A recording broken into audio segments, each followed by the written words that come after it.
Bakunze ibiganiro bica ku mbuga hwaniretse uruganda rwaje imbere ndabaramukije. Kaze kugira ngo tuganire ku buzima ndoragitsina bw'imiyabaga, urwaruka, abagore, abarundi muri rusange. Uno munsi tuza kuganira ku vyerekeranye n'ubwandu bufatira mu gihimba cirondoka. Mbega umuntu agize ubwandu bufatira mu gihimba cirondoka aba agwaye sida? Mbega ntavyibujije nokira gutyo nyene? Nshobora kwitura nde? Kaze muri kino kiganiro kugira ngo umuhinga yize ivyerekeye inyifato mu vyerekeranye n'ubuzima ndoragitsina, uwo bita umusexologue, atubwire ivyo ashobora gufasha urwaruka mu bihe ibi na biriya. Nitwa Raoul Remesha, nkaba ndi umusexologue clinicien ngaha muri Progrès Polyclinique. Umusexologue clinicien, c'est un spécialiste avura des dysfonctions érectiles chez les hommes et chez les femmes, et aussi n'abasore, ibintu byose bitagenda neza mu gihimba ndoragitsina. Abashobora kwitura umusexologue clinicien nabo bose bafise des dysfonctions sexuelles, notamment ama éjaculation précoce, abantu badafise libido, batakibishaka, batakivyifuza, abantu donc bashaka kumenya n'ingene bovyifatamwo, ingene bobigenza, notamment nk'abashaka kugira muri mariage, nibaza ko nabo baba bakenewe cane ico nokwita consultation clinicienne. Abo bose bafise ico kibazo, haba abagabo, haba abagore, ama dysfonction sexuelle ni menshi kuri kose. Mbega umuhungu canke umukobwa barashobora kugira ubwandu bufatiye mu gihimba cirondoka? Abahungu barabara ama infection, nabo nyene kandi cane bashika, notamment ama infection urinaire. Abahungu ni bake bari propre, ni bake bahindura iboka, ni bake novuga ko bafise isuku mu bihimba vy'irondoka vyabo, ni bake cane, bisigura ko turi mu bari susceptible cane kubura ama infection urinaire.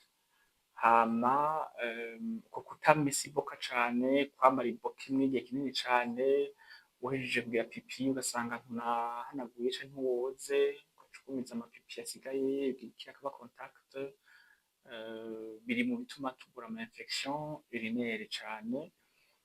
Ayandi ma infection abahungu dukunda kugura cane ni ama infection sexuellement transmissible, ni kuvuga ama IST. Ayo turayagora nyene cane, barakunda no kuza ngaha kwa muganga kenshi. Nomenya gute ko nagize ubwandu bufatiye mu gihimba cirondoka? Duhereye ku ma infection sexuellement transmissible, hariho umuhungu ashobora kuza amaze yarakoze rapport sexuelle, akaza abona juste après les rapports sexuels, uwo munsi nyene canke après 10 jours, 5 jours, agize ico nokwita ama écoulement urétral purulent, donc amashira canke ibintu binuka, akabona ko asigaye anuka adafise akamoto kameze neza, canke ibikomere au niveau de la verge. Ico ni kimwe mu bimenyetso vyinshi ushobora kubona ko ndafise infection, ndafise IST, canke iyo ufise nka infection urinaire ukagira pipi, ukagira miction, ukabona ko urababara cane, ukagira sensation de brûlure muri wewe, tout ça ce sont des signes cliniques zerekana yuko effectivement ufise infection. Ubwandu bufatiye mu gihimba cirondoka buravurwa bugakira? Kuja ku mu généraliste, ashobora kuja ku mu gynécologue, ashobora no kuza iwanje hama bakamutumira examen, hama akamushira kuri ayo nka ceftriaxone, irafasha cane kenshi ama IST, ariko agakira, birakira de toute façon, mais le problème nuko les jeunes ntitwikingira, tudasubira kurécidiva ugasanga nta préservatif wambaye, ugaca usanga urasubiye kwandura.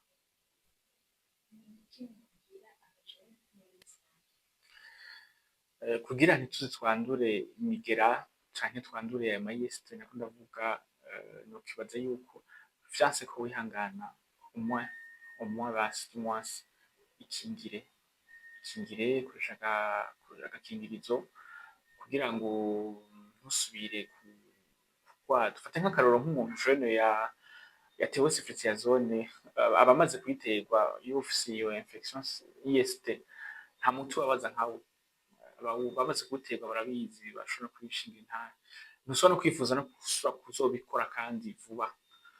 Rero vyanse ko wihangana ikingire basi, vyoba vyiza, hama nawe unakingire n'umupartenaire, igihe usanga ari wowe unafise uwo mugera ukaca usanga uwanduje mu partenaire wawe mubikoranye vyiza rero ikingire vyanse kubihangana.